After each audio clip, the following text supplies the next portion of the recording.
ஆக்சிடென்டலா கைப்பட்டு 2 நாப் வர முடியாது. அது 2 நாப் எப்படின்னா, ஒரு நாப் முதல்ல கட் ஆஃப் ஆயிருக்கு. ஒரே செகண்ட்ல இன்னொன்னு கட் ஆஃப் ஆயிருக்கு. One after another. அப்போ ஒரு வாய்ஸ் கேக்குது. அது யார் வாய்ஸ் யார்ட்ட கேக்குறாங்கன்னு தெரியல. ஒரு பைலட் இன்னொருத்தர்ட்ட கேக்குறாரு.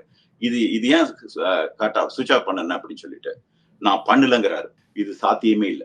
ஏன்னா, அப்போ அந்த ரெக்கார்டர்ல வந்து கட் ஆஃப் ஆயிருக்குது. அந்த அவர் கேட்கிற நேரத்துல அந்த அந்த ஃபியூயல் வால்வ் வந்து அந்த ஷட் ஆஃப் இது வந்து பண்றது இது கட் பண்ணிருக்கு. ஃபியூயல் கம்ப்ளீட்டா கட் பண்ணிருக்கு. இந்த ஸ்விட்ச் வந்து கட் பண்ணிருக்கு. ஆனா ஒருத்தர் கேட்கிறாரு, இன்னொருத்தர் சொல்றாரு எனக்கு தெரியாது, நான் பண்ணல அப்படிங்கிறாரு. அப்புறம் என்ன பண்றாங்க, திருப்பியும் அதே மாதிரி புல் பண்ணி மேல போடுறாங்க. ஆன் பண்றாங்க. ரெண்டுமே ஃபியூயல் வந்து ரன் பொசிஷன்ல போடுறாங்க. கட் ஆஃப்ல இருந்து ரன்ல போட்டுறாங்க. போட்ட உடனே திருப்பி ஃபியூயல் போகுது.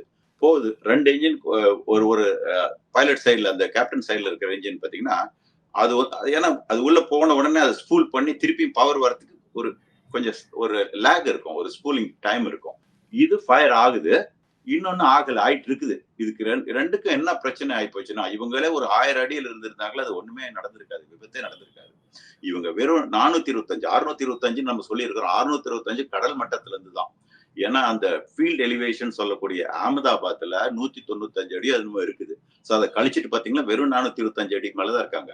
சோ அவங்களுக்கு அவகாசம் இல்ல. அந்த திருப்பி அவங்க ஃபியூயலை ரீஸ்டார்ட் பண்றாங்க. இக்னிட்டும் ஆகுது.